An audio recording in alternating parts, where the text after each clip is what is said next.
En rentrant de mon rendez-vous prénatal, j'ai vu mon mari milliardaire bousculer la foule au supermarché, se disputant des œufs à prix réduit avec une jeune femme. Mais quand je l'ai appelé, il a dit « Je suis en réunion au bureau ». J'étais toujours heureuse en quittant la clinique prénatale, mon ventre se dessinant légèrement sous un fin pull. Aujourd'hui, le docteur avait dit que le bébé était en bonne santé, son cœur battant régulièrement comme un petit tambour, et je souriais, imaginant le jour où je pourrais tenir mon enfant dans mes bras. Mais avant de rentrer chez moi, j'ai décidé de passer chez Costco pour acheter du yaourt. J'ai traversé les allées impressionnantes, ignorant qu'à la seconde suivante, un instant allait faire s'effondrer tout le monde que j'avais construit. Je me suis figé, ma main crispée sur le panier. Devant la caisse, entouré d'une nuée de mères se disputant des œufs bio en promotion, il était là. Robert Carter, mon mari, l'homme que même ses pairs surnommaient le PDG glacial, avec son regard perçant et sa posture arrogante, comme si le monde lui devait une révérence. Mais là, il se tenait juste là, son costume sur mesure froissé, ses boucles habituellement impeccables en désordre, agrippant deux boîtes d'œufs comme s'il s'agissait d'un trésor. Il ne m'a pas vu. Il ne voyait rien d'autre que la longue file d'attente et le panneau lumineux, 20% de réduction, au-dessus. J'ai frotté mes yeux, pensant que je devais avoir une hallucination. L'homme qui, ce matin encore, régnait dans une salle de conférence, sa voix tonitruante dictant ses ordres à l'équipe de direction, se faufilait maintenant parmi des femmes d'âge moyen pour économiser quelques dollars. Un frisson m'a parcouru l'échine. J'ai sorti mon téléphone, mon doigt décrivant un cercle sur l'écran avant d'appuyer sur son numéro. « Où es-tu en ce moment ?» ai-je demandé, essayant de garder ma voix calme. De l'autre côté, son ton s'est affaissé, presque un murmure. « Je suis en réunion au bureau. On en parle plus tard. » J'ai laissé échapper un rire sec, mes lèvres se retroussant, mais sans aucune joie. « D'accord, » ai-je dit, et j'ai raccroché. Aucune explication. Pas une seule question en retour. Je me suis retourné et j'ai marché droit vers le parking souterrain, chaque pas retombant sur les débris brisés de ma confiance. Dans le coffre, j'ai trouvé un club de golf. Sans hésiter, je l'ai soulevé et je l'ai fracassé contre le rétroviseur latéral de sa rutilante Mercedes-Benz noire. Le bruit du verre brisé a retenti, net et clair, comme s'il avait tranché toutes les illusions auxquelles je m'étais accroché. Sur le chemin du retour, j'ai appelé ma meilleure amie. Ma voix étrangement stable, j'ai raconté toute l'histoire. « Je veux divorcer », ai-je dit sans hésiter. De l'autre côté, elle a été stupéfaite, criant presque. « Qu'est-ce que tu dis ? Juste parce que Robert s'est battu pour des œufs en promotion ? Tu veux divorcer ?» J'ai pris une profonde inspiration, mes yeux fixés sur les éclats de verre étincelants sous les lumières du parking. « Oui, » ai-je répondu, parce qu'il s'est battu pour des œufs en promotion. Et pas seulement divorcer. Je m'assurais qu'il ne reparte pas avec le moindre objet de ce mariage. Mais Émilie refusait toujours d'y croire. Sa voix était pleine de doutes au téléphone. Il y a peut-être une explication à tout ça. Ton mari Robert est célèbre pour être totalement obsédé par sa femme. Le reste de sa phrase fut noyé par l'alarme stridente de la Mercedes-Benz qui résonnait comme un avertissement furieux dans le parking vide. J'ai raccroché rapidement, mes mains tremblantes tandis que je tirais mon masque fermement sur la moitié inférieure de mon visage, baissais le bord de mon chapeau pour cacher mes yeux, et me glissais rapidement dans ma voiture. L'alarme continuait de hurler, rebondissant sur les murs de béton, faisant battre mon cœur comme un tambour de guerre. J'ai fixé mon regard sur les portes de l'ascenseur, chaque seconde s'étirant à l'infini. Environ 10 minutes plus tard, Robert est finalement apparu, sortant précipitamment, son costume haut de gamme toujours froissé comme avant, tenant de grandes boîtes d'œufs contre sa poitrine, son autre main tenant un sac de course surchargé, où quelques feuilles vertes fraîches et un paquet immaculé de serviettes hygiéniques dépassaient à travers le plastique fin. Il a jeté un regard autour de lui, son visage légèrement pâle sous les lumières néon crues, puis s'est précipité vers sa voiture, cherchant ses clés dans sa poche. Juste derrière lui, une jeune fille suivait, ses pas légers mais timides. J'ai regardé attentivement dans le rétroviseur, reflétant la vitre, et ma poitrine s'est serrée. La jeune fille était maigre, son visage encore enfantin, de longs cheveux noirs attachés en une simple queue de cheval, de grands yeux ronds innocents, clairement pas plus de 15 ou 16 ans. Robert n'avait que 28 ans cette année. Comment pouvait-il avoir un enfant aussi âgé ? Puis un frisson a rampé sur ma colonne vertébrale, me faisant trembler, ma gorge sèche. Avoir une maîtresse ne suffisait pas. Il s'attaquait maintenant à une enfant. C'était pire qu'un animal. J'ai avalé la vague de dégoût qui montait. J'ai rapidement sorti mon téléphone, j'ai pris quelques photos, mes doigts cliquettant rapidement, puis j'ai démarré le moteur et je suis parti, le doux grondement comme un murmure en colère. Moins de 30 minutes après mon retour à la maison, Robert est entré, rayonnant, ses yeux s'illuminant en me voyant assise sur le canapé. Il s'est dirigé droit vers moi et m'a taquiné la joue en jouant. Le même geste affectueux que d'habitude. Mais maintenant, cela me glaçait. Où est passée toute cette force, avait-elle dit, brisant le rétroviseur plus tôt. Maintenant, tu es toute silencieuse, a-t-il plaisanté, ses lèvres retroussées dans un demi-sourire, comme si tout cela n'avait été qu'un jeu d'enfant. Ce supermarché appartenait de toute façon à Carter Tech, donc bien sûr qu'ils ont vite compris. Ce n'était pas surprenant. Je me suis détourné, sans prendre la peine de répondre, les lèvres serrées, le regard fixé sur le sol brillant. Robert a fait de même, s'accroupissant et me prenant la main, la retournant et la retournant pour l'examiner attentivement. Ses doigts chauds ont effleuré ma peau, vérifiant chaque petite éraflure. Tu as même cassé le rétroviseur. Ça a dû demander une sacrée force, hein? Tu t'es blessé la main? Sa voix semblait sincèrement inquiète, ses sourcils froncés, ses yeux scrutant ma paume comme s'il essayait de repérer une blessure invisible. En voyant son visage inquiet, une lueur de culpabilité s'est agitée en moi comme un courant chaud traversant des couches de glace. Nous étions mariés depuis 5 ans. Il m'avait toujours choyé. Oubliez le fait de casser la vitre de sa voiture. Même si je détruisais toute son entreprise, il ne se soucierait probablement encore que de savoir si je m'étais blessé.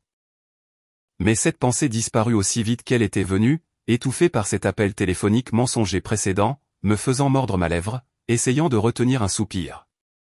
Voyant mon silence, Robert m'a adressé un sourire penaud, ses lèvres serrées comme s'il essayait de dissimuler son inquiétude, sa voix douce. Cette fille est une étudiante à qui j'ai rendu service. Elle s'appelle Jessica Evans. Ses parents sont décédés tôt. Elle vit avec sa grand-mère, Evelyn. Aujourd'hui, elle est venue en ville pour collecter ses fonds de soutien à l'éducation et je l'ai invitée à déjeuner puisque j'allais dans cette direction. Je ne te l'ai pas dit parce que j'avais peur que tu sois sensible pendant la grossesse. Si tu ne me crois pas, demain je t'emmènerai chez sa grand-mère pour que tu vois par toi-même. Dans mon cœur, il n'y a que toi et notre bébé. Il n'y a pas de place pour quelqu'un d'autre. En regardant ses yeux sincères, son regard noir profond, croisant le mien sans vaciller. La culpabilité a surgi à nouveau comme une marée montante. En repensant à la scène au supermarché, lui et la jeune fille semblaient vraiment plus être un adulte prenant soin d'un enfant. Ses gestes protecteurs n'étaient pas suspects du tout. C'est vrai. Robert ne m'avait jamais menti auparavant. Peut-être que c'était juste les hormones de grossesse qui me rendaient trop méfiante, qui voyaient quelque chose là où il n'y en avait pas. Le feu intérieur a fondu plus de moitié. Je me suis penché dans ses bras, ma tête reposant sur sa poitrine, écoutant son cœur battre régulièrement. Je suis désolé. Je n'aurais pas dû tirer de conclusion hâtive, ai-je murmuré doucement, mes doigts agrippant sa chemise. Il m'a tapoté la tête, sa voix indulgente murmurant à mon oreille. Tant que tu sais que tu as eu tort. Mais si tu casses encore la vitre de ma voiture, alors quoi? J'ai levé les yeux et j'ai fait semblant de le regarder avec colère, essayant d'agir comme si j'étais contrarié, mais mes lèvres se retroussaient déjà. Robert a traîné le dernier mot, s'est soudain penché à mon oreille, son souffle chaud me faisant rougir, mon cuir chevelu picotant. Alors tu seras puni en devant porter cette lingerie en dentelle noire pour moi. Mon visage a instantanément viré au rouge. Je l'ai rapidement repoussé, ma main pressant contre sa poitrine ferme. C'était la tenue ridicule qu'il avait achetée dans mon dos. À peine un vêtement, et je ne l'avais jamais porté une seule fois. Il m'a attrapé la main et m'a entraîné dans ses bras, riant bas et profondément, la vibration résonnant à travers sa poitrine. Qui t'a dit de me mettre en colère? Bien sûr, il doit y avoir une punition. Nous nous sommes roulés par terre en riant sur le canapé, nos rires résonnant dans le salon silencieux, lavant la lourde tension d'avant. Après avoir ri à cœur joie, je me suis reposé dans ses bras, me grondant silencieusement pour ma paranoïa. Son souffle réchauffait mes cheveux, portant l'odeur familière de son parfum. Robert s'est levé et est entré dans la cuisine, ses pas légers, et il s'est retourné pour me sourire chaleureusement. Au moment où il est entré, le téléphone qu'il avait laissé sur la table s'est allumé. Un étrange message est apparu, me transperçant les yeux comme une lame tranchante. Les lettres blanches clignotant sur fond noir, brouillant ma vision pendant un instant. Ta petite femme s'est calmée maintenant? L'omelette est prête. J'ai pris ma douche. J'attends juste que tu viennes manger. Manger quoi? L'omelette ou cette femme? Ma poitrine avait l'impression d'avoir été fourrée d'une lourde boule de coton mouillé, suffocante, rendant la respiration impossible. L'air dans la pièce s'est soudain épaissi. Mes mains se sont serrées en poing, tremblant tandis que je prenais le téléphone. Des doigts glacés tapotaient d'une main tremblante mon chat avec Émilie. Chaque frappe semblait être un effort colossal. Aide-moi à vérifier le programme récent de Robert, surtout tout ce qui concerne une fille nommée Jessica Evans. Au moment où j'ai envoyé, la hôte de la cuisine s'est tue. Robert est sorti en s'essuyant les mains, a jeté un regard nonchalant sur son téléphone, ses yeux parcourant l'écran sans souci, puis l'a jeté sur la table avec un doux bruit sourd, comme si ce n'était rien d'important. Chérie, quelque chose d'urgent est survenu au travail. Je dois sortir un peu, a-t-il dit, sa voix stable, mais ses yeux évitaient les miens, ses lèvres serrées comme s'il essayait de dissimuler l'urgence. N'importe quel autre jour, je lui aurais dit de se dépêcher pour ne rien manquer, ma voix joyeuse et encourageante. Mais aujourd'hui, ma gorge s'est bloquée comme une main invisible la serrant fortement. J'ai lutté pour extorquer une phrase, ma voix tremblante. Tu dois vraiment y aller? Tu as promis d'être avec moi à chaque visite prénatale. Robert a fait une pause un instant, puis s'est penché pour m'embrasser le sommet de la tête. Ses lèvres ont touché légèrement mais étaient froides. Ne fais pas de scène. Je reviendrai bientôt, a-t-il dit, toujours avec ce ton affectueux, mais cela sonnait forcé. Puis il s'est précipité dans la chambre. Il a saisi sa mallette noire élégante, a tiré la fermeture éclair à la hâte et s'est préparé à partir. En passant près de moi, la fermeture éclair a oscillé, révélant accidentellement une bande familière de dentelle noire. Le tissu délicat faisant saillie sous la lumière du salon, un motif complexe que je reconnaissais instantanément. C'était la lingerie qu'il m'avait donnée une fois, un cadeau secret qu'il m'avait remis avec un sourire penaud. Avant que je puisse regarder de plus près, la porte a claqué avec un grand bruit. Robert était tellement pressé qu'il n'a même pas dit au revoir. J'ai eu l'impression que mes os avaient été aspirés de mon corps. Je me suis stumbling dans la chambre, trébuchant sur mes propres pieds, mon genou heurtant le coin pointu du lit. La douleur irradiait vers l'extérieur, mais je ne la sentais pas. La douleur dans ma poitrine engloutissait tout. J'ai ouvert le tiroir du bas de la commode, mes mains tremblant. La boîte en velours était toujours là, sa surface douce sous mes doigts, mais quand je l'ai ouverte, elle était vide. Cette lingerie en dentelle noire, bien sûr, elle avait disparu. Mon estomac s'est retourné. J'ai serré la commode, puis j'ai eu un haut-le-cœur. Mes larmes coulaient sur mes joues avant même que je ne m'en rende compte. Quel genre de rendez-vous nécessite qu'un homme apporte de la lingerie sexy? Quel genre de rendez-vous, en effet? La réponse n'avait même pas besoin d'être dite. Mon téléphone a vibré, me sortant du chaos. La voix d'Émilie est venue par le haut-parleur, hésitante, comme si elle pesait chaque mot. J'ai fouillé un peu. C'est étrange. Ses professeurs et ses camarades de classe disent que Robert se présente souvent à l'école, assiste aux réunions de parents, va chercher Jessica, s'occupe vraiment d'elle, mais personne ne sait quelle est leur relation réelle. Tout le monde suppose qu'ils sont des parents. Des parents? Ai-je répété instinctivement, ma voix se brisant. 1000 questions explosant dans ma tête comme des pétards. Quel genre de parent fait faire des dépôts à l'école personnellement à un PDG occupé? Quel genre de parent vaut la peine qu'il saute mon rendez-vous chez le médecin, qu'il se batte pour des œufs en promotion dans un supermarché bondé? Ce n'était pas de l'inquiétude comme il le disait. C'était de la révérence, de la prévenance, comme s'il tenait quelque chose de précieux dans la paume de sa main. J'ai ouvert les réseaux sociaux pour rechercher Jessica Evans. Mais avant que je puisse taper, la page d'accueil a montré une diffusion en direct suggérée. Sa photo de profil, là. Le titre disait « Session d'études en direct TikTok ». Sans réfléchir, j'ai cliqué. L'écran s'est allumé, me tirant dans un monde que je ne voulais pas voir. Jessica était allongée sur un bureau, faisant ses devoirs dans une petite chambre avec des posters de Taylor Swift au mur. Elle ressemblait à n'importe quelle adolescente ordinaire. Elle levait occasionnellement les yeux pour écarter ses cheveux, ses yeux purs, son sourire innocent, clairement encore qu'une enfant. J'ai regardé l'écran pendant 10 bonnes minutes, mon cœur battant, mais la suspicion s'empilait comme un rocher sur ma poitrine. Comment une enfant pareille pouvait-elle faire perdre la tête à Robert? Soudain, Jessica s'est levée pour fermer la fenêtre. L'angle de la caméra a tremblé. À ce moment-là, un doux son a résonné de l'autre côté de la porte entr'ouverte. Elle n'a pas éteint le direct, a simplement quitté le cadre, laissant l'écran vide. Et puis j'ai vu Robert entrer dans le cadre. Mon cœur s'est arrêté. Il a retiré sa veste, sa cravate desserrée autour de son cou, exactement comme il avait l'air quand il a quitté la maison. Ses cheveux légèrement en désordre, ses yeux chauds. Puis il s'est penché et a serré une femme dans ses bras enroulés autour d'elle comme s'il ne voulait jamais la laisser partir. La caméra n'a capturé la femme qu'à un angle gênant. Elle portait un ensemble de détente ample, ses longs cheveux cascadaient, cachant son visage. Robert a baissé la tête, ses yeux remplis de désir, puis l'a embrassée lentement, profondément, comme si rien d'autre au monde n'existait. Jessica a semblé réaliser quelque chose, a couru rapidement et a tourné le téléphone dans une autre direction, son visage rougi, ses doigts tordant nerveusement sa chemise. Elle s'est assise devant la caméra, affichant un sourire timide et a murmuré, « C'était juste mes parents. Ils sont toujours comme ça, super amoureux. » J'ai regardé l'écran, le goût du sang inondant ma langue, amer et tranchant. Jessica a fait tourner un stylo entre ses doigts, sa voix fière comme un enfant qui se vante. « Mon père aime tellement ma mère. Il m'emmène à l'école tous les jours lui-même. Et le week-end, il l'emmène faire du shopping. Peu importe à quel point il est occupé, il dit toujours que la famille passe avant tout. » Elle a fait une pause une seconde, ses yeux courbés comme des croissants de lune, comme si elle se souvenait de quelque chose d'adorable. « Ma mère a des problèmes d'estomac, alors il a appris à cuisiner pour elle. Il ajuste la douceur à son goût.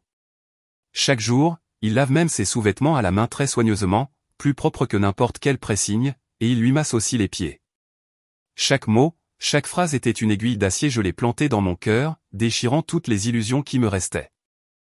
Soudain, je me suis souvenu quand j'étais enceinte de 6 mois, nauséeuse tout le temps. Je me suis recroquevillé sur le canapé, tirant sur la manche de Robert, le suppliant pour un bol de soupe au poulet qu'il avait faite. Il a froncé les sourcils et s'est retiré, sa voix douce, mais clairement à bout de patience. « Je ne sais pas cuisiner.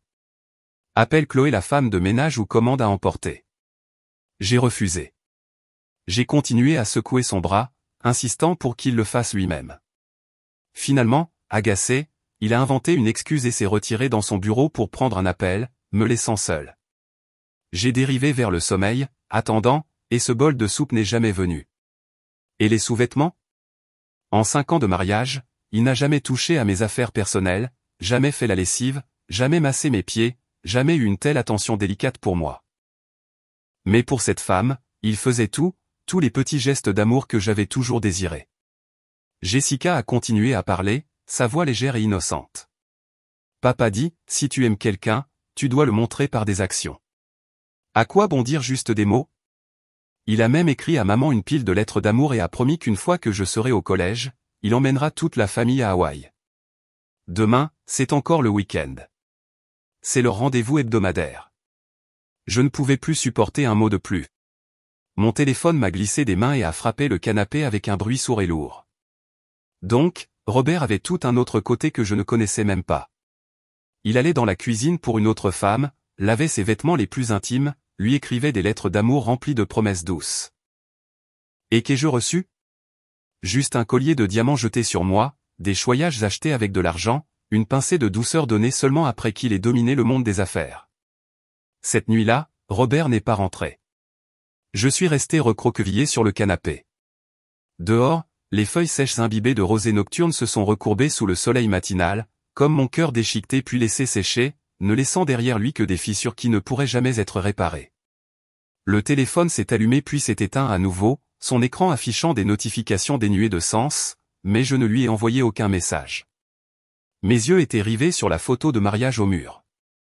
Robert en costume impeccable, son bras autour de mon épaule, son sourire doux et chaud comme un rayon de soleil. À l'époque, j'avais naïvement cru être la femme la plus heureuse du monde.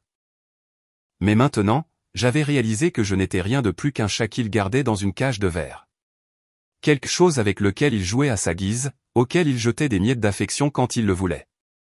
À 6 heures du matin, alors que la lumière du soleil filtrait à travers les rideaux, j'ai composé son numéro, mes doigts glacés tremblants sur l'écran. Carter. Ma voix était comme du papier de verre se frottant. Les résultats de l'examen prénatal d'hier.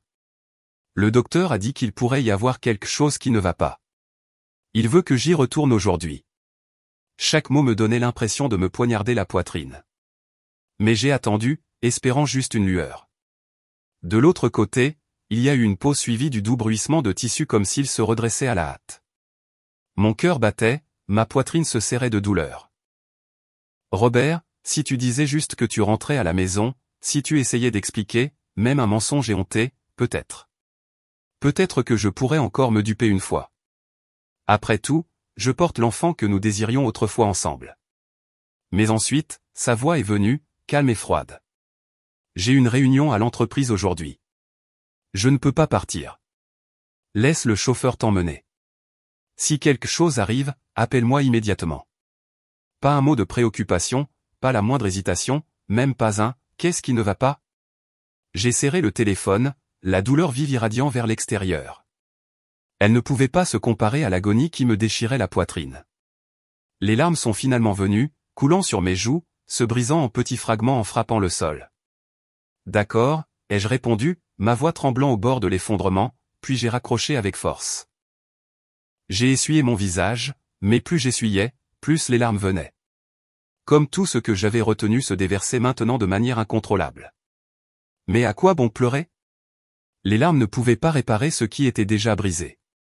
Elles ne pouvaient pas effacer l'image de Robert tenant cette femme. Elles ne pouvaient pas ramener les promesses qui s'étaient déjà réduites en cendres. J'ai appelé Amanda, ma meilleure amie. Ma voix toujours étranglée. Viens avec moi au centre commercial. J'ai besoin de le voir par moi-même. Amanda n'a pas posé de questions, a simplement répondu « Donne-moi 10 minutes ». Nous nous sommes rendus au centre commercial de la ville, l'endroit que Jessica appelait autrefois le lieu de rendez-vous sacré pour Robert et sa mère. L'air bourdonnait de vie, les gens parlaient et riaient, la musique jouait dans les haut-parleurs, tout se mélangeait. Amanda marchait à côté de moi, ses yeux vifs balayant la foule, tandis que moi, comme un radar brisé, je le cherchais désespérément. Au 3e étage, dans la section féminine, je me suis figé, les pieds cloués au sol. Il était là, Robert. Ne plus porter le costume froid et taillé d'un PDG, mais une chemise bleu pâle, un jean décontracté, son profil doux, ses yeux gentils. Mais quand mon regard s'est posé sur la femme à côté de lui, mon cœur s'est arrêté, ma poitrine s'est serrée d'une douleur insupportable. J'avais imaginé qu'elle serait jeune et séduisante, mais la femme devant moi n'avait rien à voir avec ce que j'attendais. Elle semblait avoir environ 40 ans, portant un chemisier délavé couleur ivoire, ses cheveux soigneusement attachés, pas de maquillage, tenant un simple sac en toile. Debout à côté de Robert, l'homme qui se souciait toujours des apparences, elle ressemblait plus à sa mère qu'à sa maîtresse. Mais la façon dont Robert la regardait, la façon dont il la traitait, n'était pas le soin d'un fils. C'était une différence, une adoration, comme si elle était le centre de son univers. Il s'est agenouillé devant elle, une main tenant doucement sa cheville, l'autre enfilant soigneusement une nouvelle paire de chaussures plates. Ses mouvements étaient lents, méticuleux, comme s'il berçait quelque chose de sacré, ses doigts glissant sur sa peau, ses yeux la regardant avec révérence. La femme a souri, a dit quelque chose doucement, et Robert a immédiatement levé les yeux pour répondre, ses lèvres retroussées dans un sourire flatteur, ses yeux pleins de dévotion. Amanda a serré les dents à côté de moi, sa voix sifflant à travers ses mâchoires serrées. Qu'est-ce que c'est que ce bordel? Quand est-ce qu'il s'est jamais abaissé comme ça pour toi? Il te laisse tomber, toi et le bébé, pour elle. Je n'ai pas répondu. Mes orbites brûlaient comme si elles étaient en feu. Au travail, les gens s'inclinaient devant Robert. Et même moi, sa femme depuis 5 ans, il ne s'était jamais agenouillé en public pour me mettre des chaussures. Quand nous sortions ensemble, tout ce que j'obtenais, c'était des hochements de tête polis, des effleurements de bras doux, il les balayait rapidement parce qu'il disait « Je suis le PDG de Carter Tech. Je dois maintenir mon image en public. » À l'époque, j'avais bêtement pensé que c'était du professionnalisme, que je ne voyais son côté plus doux qu'en privé. Maintenant, je comprenais. Il n'avait jamais perdu le contrôle sur moi. J'ai attrapé le bras d'Amanda, ma voix tremblant d'un sanglot. Va au service client. Dis-leur qu'il y a un enfant perdu au 3e étage. Demande-leur de récupérer toutes les images de sécurité de cet étage, du début à la fin. Amanda a fait une pause, ses sourcils froncés. Pourquoi faire? J'ai regardé droit la silhouette de Robert, mes yeux rivés sur lui alors qu'il enroulait son bras autour de la taille de la femme, tous deux entrant dans le magasin de vêtements, leurs corps si proches l'un de l'autre, c'était plus intime que n'importe quel nouveau couple. Des preuves, ai-je dit, ma gorge se resserrant comme si quelqu'un m'étouffait. Des preuves, pour que je puisse virer Robert sans qu'il ne lui reste rien. Amanda a donné un ferme hochement de tête et est partie en courant, ses pas assurés et déterminés. Et je suis resté caché derrière un pilier, le cœur me faisant mal en regardant Robert sourire si brillamment à côté de cette femme. À ce moment-là, un grand fracas a retenti au-dessus de nos têtes. Une étagère imposante s'est effondrée, le métal frappant le sol en pierre avec un écho assourdissant, et les cris paniqués de la foule ont surgi comme une vague. Avant que je puisse réagir, Amanda m'a tiré le bras avec force, me tirant en arrière. La force m'a fait chanceler, mon cœur battant comme s'il était sur le point d'exploser. Du coin de l'œil, j'ai vu Robert se jeter vers cette femme, tout son corps se courbant comme un bouclier humain, utilisant son dos pour la protéger. L'étagère s'est abattue sur lui avec un bruit si quenigne, mais il n'a pas émis un son, s'est seulement serré les dents et a tremblé de douleur. « Tu vas bien ?»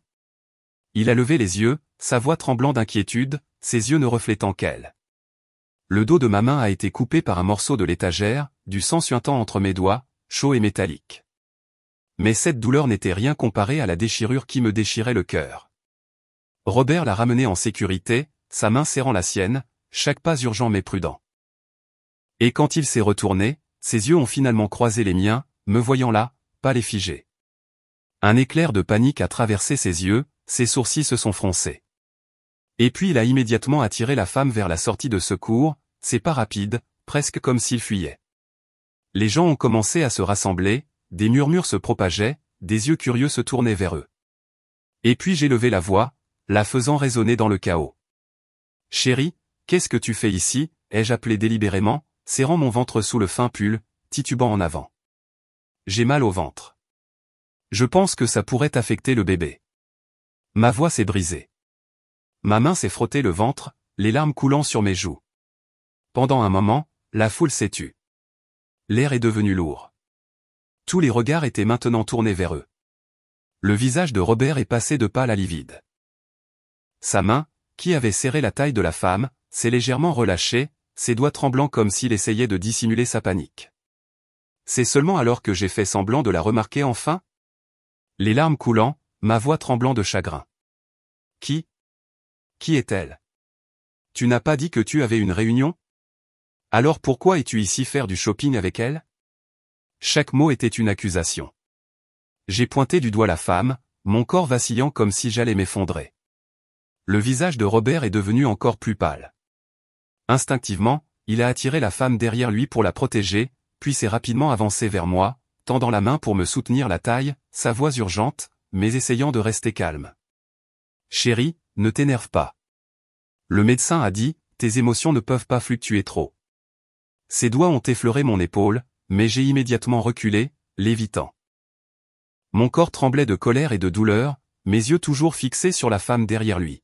« Tu ne m'as toujours pas dit qui elle est. » Les murmures se sont amplifiés, le brouhaha a gonflé comme une nuée d'abeilles. Quelqu'un avait déjà levé son téléphone pour filmer. La lumière rouge clignotait, brillant directement sur le visage de Robert, faisant perler la sueur sur son front. Il s'est précipité pour parler, sa voix bégayant.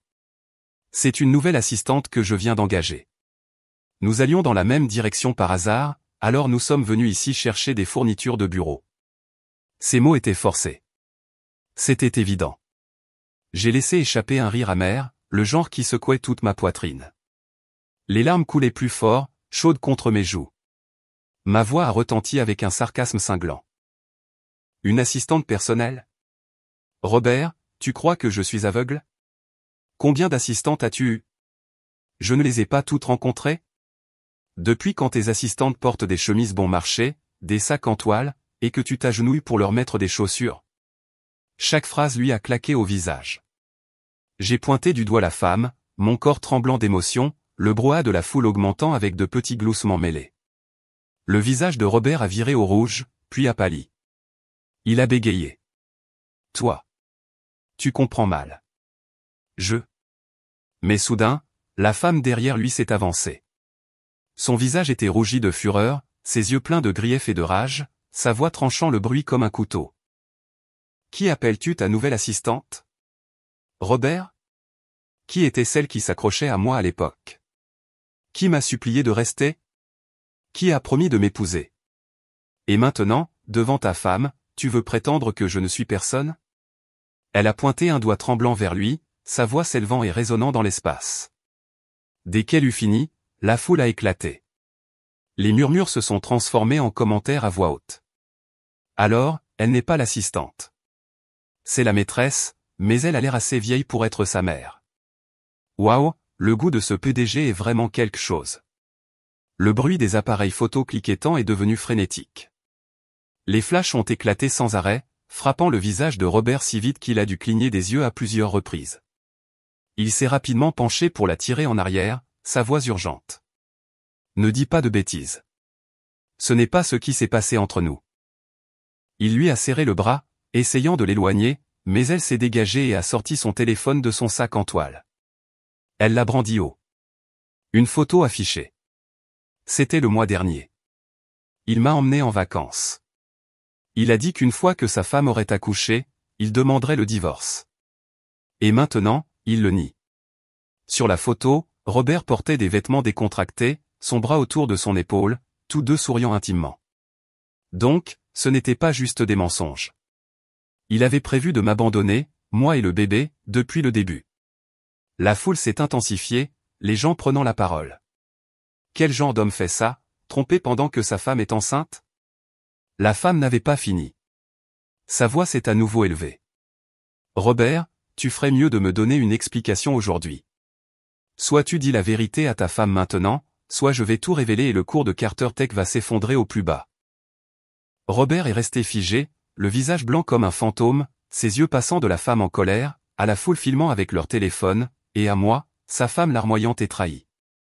Il a hésité quelques secondes, puis a soudainement poussé la femme sur le côté et s'est précipité vers moi, la main tendue. « Chérie, laisse-moi t'expliquer. J'ai fait une seule erreur. » Sa voix implorait, son corps se jetant comme s'il voulait me tenir, mais je me suis délibérément détourné, me précipitant vers la sortie de secours. Je ne veux pas l'entendre. Tu m'as menti. Derrière moi, Robert a crié désespérément, ne cours pas, fais attention. Ses pas se sont rapprochés, frappant le sol en pierre, mais j'ai couru plus vite. Mon cœur battait la chamade. Je savais qu'il ne me poursuivait pas par amour. Il voulait juste que je n'explose pas en public et que cela ne lui coûte pas sa réputation. La porte de secours s'est ouverte avec un claquement métallique retentissant. Dans le puits d'escalier humide et résonnant, je me suis appuyé contre le mur de béton froid, haletant. Ses pas se sont arrêtés juste derrière la porte. Sa voix a retenti, haletante et tendue. Arrête de te cacher. On peut juste parler ? Il a poussé la porte, sa silhouette émergeant sous la faible lumière au néon. Le visage trempé de sueur, les yeux pleins de panique. Je n'ai pas répondu. J'ai seulement mordu ma lèvre, retenant le sanglot qui montait dans ma gorge, les larmes coulant silencieusement. Cette performance, je devais la mener jusqu'au bout, jusqu'à ce qu'il paie pièce par pièce. Finalement, j'ai parlé, ma voix éraillée par les pleurs. Robert, qu'est-ce que tu veux exactement me dire ? Veux-tu parler de comment tu m'as menti en disant aller à une réunion, mais que tu es allé faire du shopping avec elle ? Ou peut-être comment tu avais prévu d'attendre que j'accouche et ensuite de divorcer pour épouser cette femme ?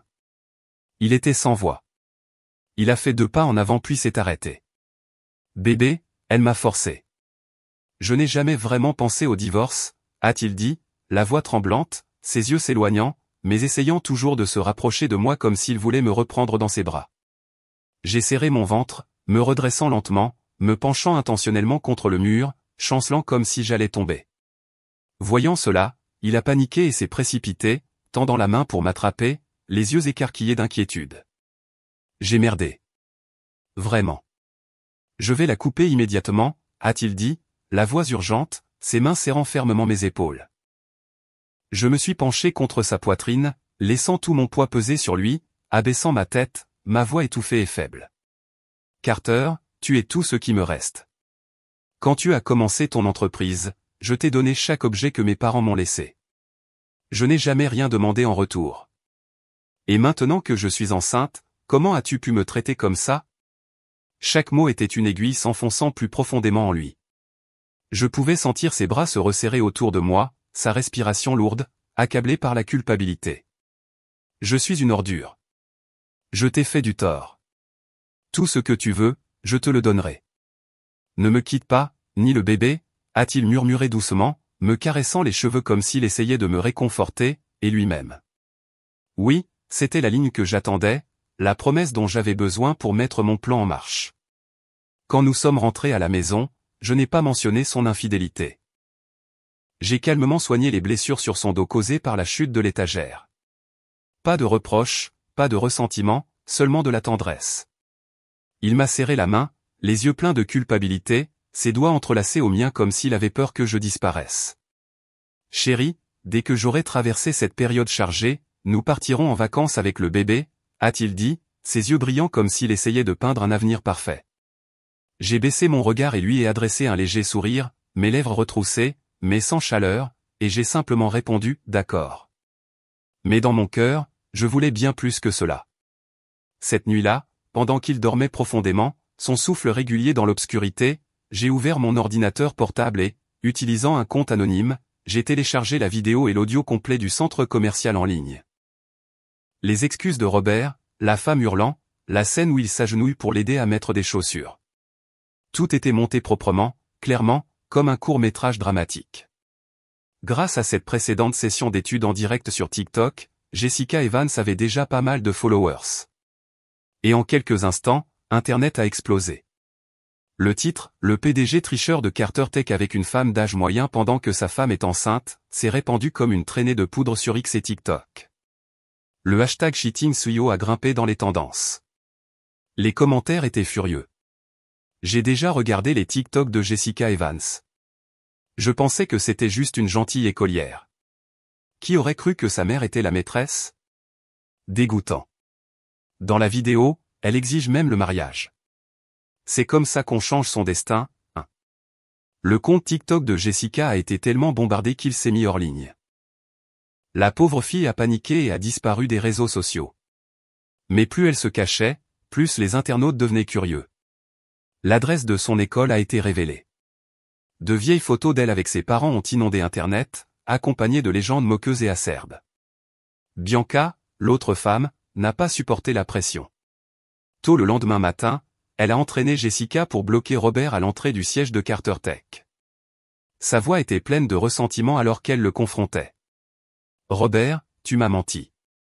Divorce ta femme maintenant. » Robert était assailli par la mère et la fille, complètement dépassés, rentrant tous les jours à la maison l'air épuisé, ses costumes autrefois impeccables maintenant froissés comme s'il revenait de guerre. Je me suis assise à proximité, lui ai préparé une tasse d'eau au miel, l'ai posée avec un léger tintement, mes doigts lui massant doucement les tempes tout en feignant l'inquiétude. « Chérie, peut-être que tu devrais les rencontrer et en parler. Ne laisse pas cela affecter le cours de la société. » Mes lèvres se sont retroussées en un doux sourire, mes yeux portant une lueur de froideur qu'il ne remarqua pas. Il a serré ma main, ses yeux pleins de gratitude, comme si j'étais sa seule bouée de sauvetage. « Bébé, toi seul même. Dès que j'aurai réglé tout ça, je te promets. » Mais avant qu'il ne puisse finir, son téléphone privé a sonné à nouveau. Il a jeté un coup d'œil à l'écran, son visage pâlissant, et a rapidement enfilé sa veste. Quelque chose est arrivé au travail. Je dois m'en occuper, a-t-il marmonné, ses yeux m'évitant. Je ne l'ai pas arrêté, me contentant de lui rappeler doucement. Conduis prudemment. Ne travaille pas trop. Il a marqué une pause à la porte, s'est retourné pour me regarder, son regard plein de conflit, ses sourcils froncés comme s'il luttait intérieurement. Mais à la fin, il n'a rien dit, juste un léger hochement de tête. Puis la porte a claqué avec un lourd bruit sourd.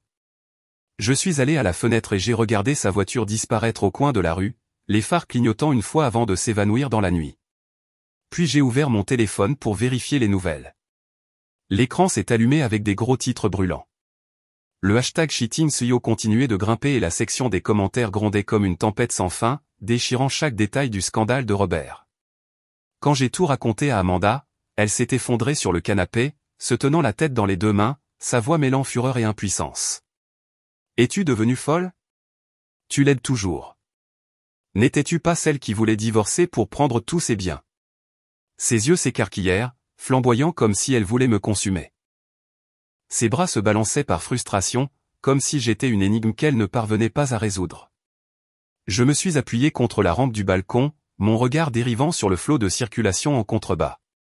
Quelle est la précipitation, ai-je dit lentement, presque en murmurant. Tu crois que ces deux-là vont reculer si facilement? Bianca Rue a eu le cran de le forcer à l'épouser. Jessica a fièrement étalé sa mère et son père sur TikTok. Il est clair que ces deux-là sont ambitieuses et qu'elles ne vont pas lâcher sans se battre. Amanda s'est figée, puis a sauté sur ses pieds, se plaçant à côté de moi, ses yeux pleins de suspicion. Tu veux dire qu'elles vont faire pression sur Robert pour qu'il divorce de toi? Sa voix s'est abaissée comme si elle venait de découvrir un sombre secret. Je me suis tourné vers elle, posant doucement ma main sur mon ventre, sentant la chaleur de l'enfant à naître à l'intérieur de moi. Pas seulement ça, ai-je dit, mon ton calme, mais plein d'une résolution inébranlable. Elles vont créer tellement de chaos qu'il ne pourra pas le contenir. D'un côté, tu auras la mère et la fille qui feront des histoires, qui détruiront sa réputation, qui feront trembler les actions de Carter. Et de l'autre côté, il y a moi, l'épouse douce et compréhensive qui porte son enfant. Dis-moi, qui penses-tu qu'il choisira? Amanda a cligné des yeux, ses lèvres s'entr'ouvrant légèrement, comme si les pièces d'un plan parfait venaient de tomber en place. Il te choisira, a-t-elle demandé, mi-douteuse, mi-émerveillée, ses doigts courant distraitement dans ses cheveux, ses yeux brillants alors qu'elle essayait d'imaginer le scénario que je dépeignais. J'ai légèrement hoché la tête. Il ne me choisira pas seulement. Il se sentira coupable. Et quand ce moment viendra, je dirai que c'est pour le bien du bébé que j'ai besoin de sécurité. Par culpabilité, Carter Tech, l'entreprise que nous avons bâtie ensemble. Il ne partira pas avec le moindre objet.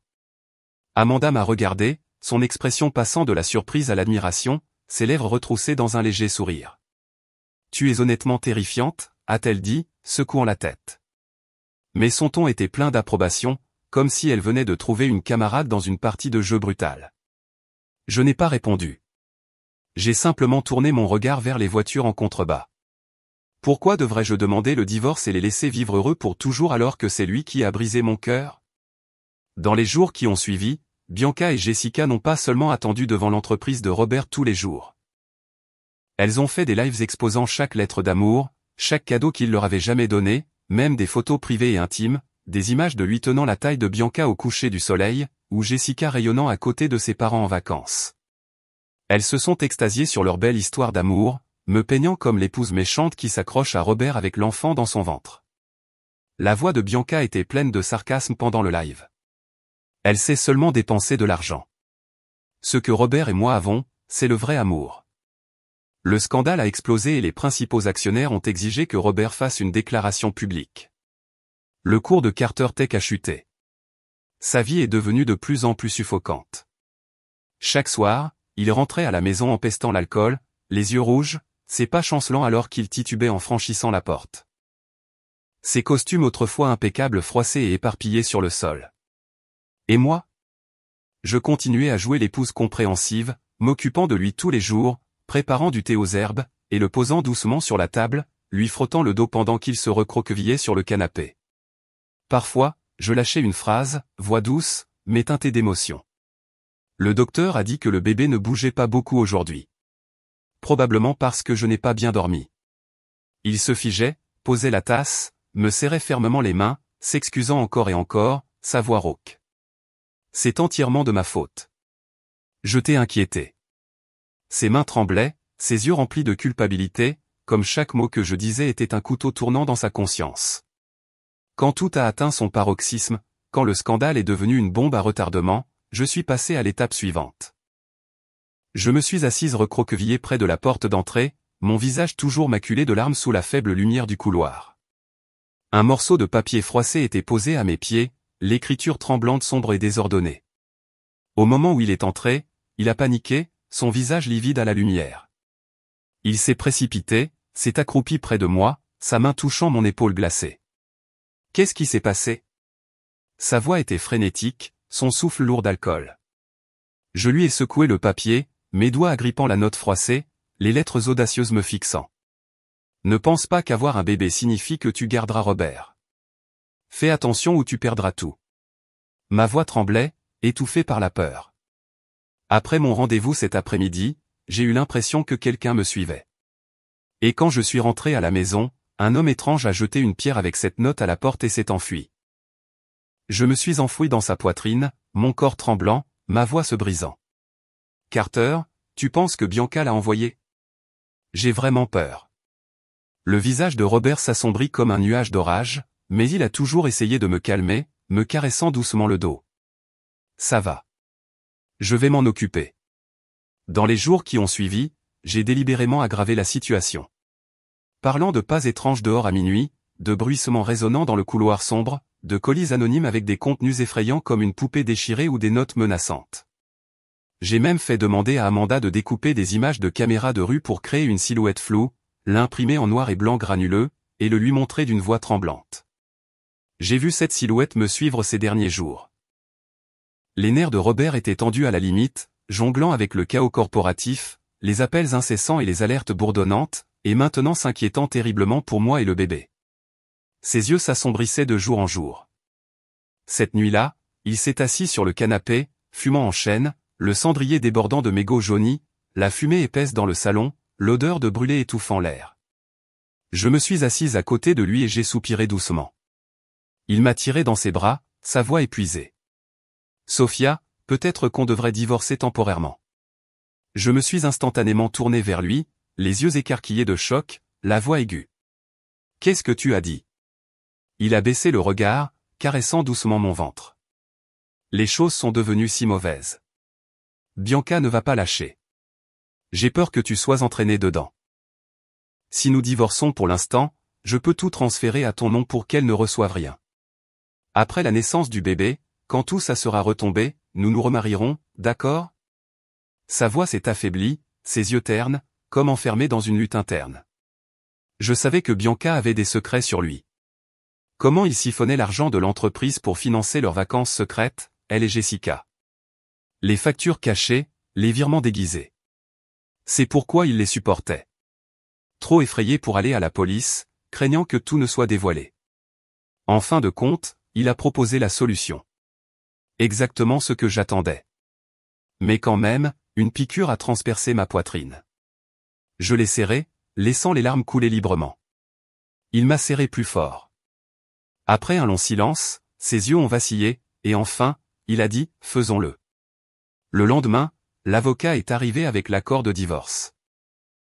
Dedans, 35% des actions de Carter Tech, 5 appartements de luxe dans différentes villes, 2 supercars fabriqués sur mesure, et toutes les économies bancaires. Tout a été transféré à mon nom, Sophia Owens. La lumière du matin filtrait à travers les rideaux, projetant une lueur sur la table en bois, faisant presque scintiller les chiffres sur la page, se reflétant dans mes yeux, maintenant sans larmes. Quand est venu le moment de signer, Robert a tenu le stylo, ses doigts tremblants, hésitant un instant alors que son regard se fixait sur mon ventre, où notre enfant a n'être remué légèrement.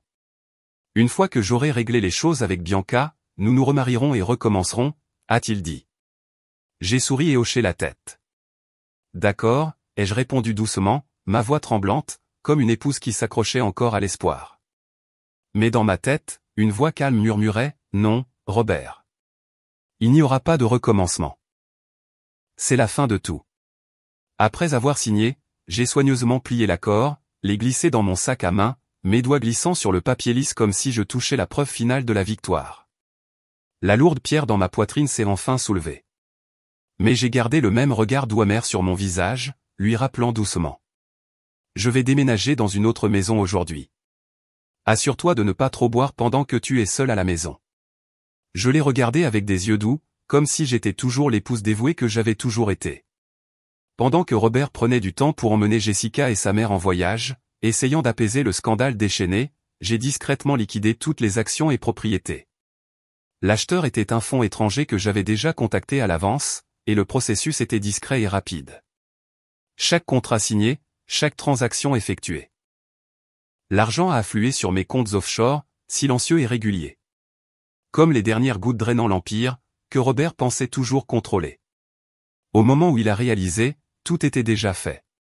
Tous les actifs sous mon nom avaient été convertis en espèces, sécurisés dans des endroits qu'il ne pourrait jamais retracer. Le jour de mon départ, assise dans le salon VIP de l'aéroport, j'ai regardé la bague de mariage toujours à mon doigt, scintillante comme un cruel rappel des années passées. Mon téléphone a vibré. Son nom a allumé l'écran. J'ai répondu. Sa voix a éclaté, furieuse. Sophia Owens, où sont les actions? Les propriétés? Tu m'as trompé. J'ai regardé par-delà le verre l'avion, les ailes d'acier blanches brillant au soleil. Ma voix est sortie calme, froide comme le vent d'hiver. Tu as signé l'accord volontairement. De plus, tout ce que tu m'as donné était ce que j'ai toujours mérité. De l'autre côté, j'ai pu entendre des choses se briser, du verre se casser, et un cri étranglé, mais je n'ai pas pris la peine d'écouter. Mon doigt a glissé sur l'écran. J'ai raccroché, suis passé en mode avion. Robert, je suis resté à tes côtés pendant 5 ans. Parti de rien, de nuit à dormir sur les canapés du bureau jusqu'au jour où tu as construit un empire d'1 milliard de dollars avec des gratte-ciel portant le nom de Carter Tech. J'ai versé sueur, larmes, et chaque objet que ma famille m'a laissé pour bâtir ce royaume. Et maintenant, je ne reprends que ce qui était à moi. Je ne ressens aucune culpabilité. Quant à toi et Bianca, restez dans ce marécage ensemble. Prenez votre temps et savourez le prix de la trahison pendant que je pars légère comme l'air, laissant derrière moi un Robert Carter sans rien d'autre que les ruines de tout ce qu'il possédait autrefois. Quand l'avion a atterri, le doux rugissement du moteur s'est mélangé au rythme des vagues scintillantes à l'extérieur de la fenêtre. J'ai sorti ma valise, et le doux soleil californien m'a enveloppé comme un accueil de la liberté elle-même. J'ai emménagé dans la villa en bord de mer que j'avais déjà achetée, où chaque matin je me réveillais au son des vagues chuchotant des histoires inexprimées, et chaque après-midi je m'asseyais sur le balcon, me baignant dans la lumière dorée du soleil, sentant la brise danser sur ma peau. La vie avançait lentement, paisiblement, comme les vagues répétées effaçant les vieilles blessures. J'allais régulièrement dans un hôpital privé pour des contrôles prénataux. L'infirmière souriait doucement en vérifiant le battement du cœur du bébé, et pendant les après-midi calmes, je m'asseyais avec un thérapeute, recousant lentement les morceaux brisés à l'intérieur de moi jusqu'à ce qu'ils ne fassent plus mal. Amanda appelait en vidéo tous les quelques jours, sa voix vivante à travers l'écran. La première fois, elle a tellement ri qu'elle a frappé la table, son rire résonnant dans le haut-parleur. Tu ne croiras jamais ça. Robert est comme un chien avec la queue entre les jambes. Maintenant, Bianca rue le bloc tous les jours, lui crie dessus pour de l'argent, et vient d'annoncer qu'elle est enceinte, exigeant qu'il prenne ses responsabilités. J'ai posé ma main sur mon ventre, sentant le bébé donner doucement un coup, le rire d'Amanda étant contagieux, et j'ai laissé échapper un doux rire. Le bébé s'est à nouveau agité comme s'il participait à la joie. 2 semaines plus tard, Amanda m'a envoyé une photo. Dessus, Robert se tenait devant le palais de justice du comté dans une chemise décontractée délavée. À côté de lui, Bianca rue avec un bedaine visible, son visage complètement joyeux, les lèvres serrées, les yeux pleins de ressentiment. Amanda a envoyé un message. Ils ont enregistré leur mariage. Tu vois, il n'y a plus d'amour, juste de la haine pure. J'ai jeté un coup d'œil à la photo, n'ai pas pris la peine de zoomer, puis j'ai posé le téléphone et j'ai regardé vers l'océan, où l'horizon bleu profond se fondait dans des vagues argentées. Robert n'était plus qu'une ombre lointaine, comme une vague qui s'était déjà brisée et avait disparu, ne m'étant plus attaché d'aucune manière. À ce moment-là, j'étais au dernier stade de ma grossesse, marchant tous les jours le long du doux chemin de sable au bord du rivage. L'infirmière à côté de moi me rappelait doucement de respirer profondément. Ma main caressait mon ventre, sentant chaque mouvement du bébé.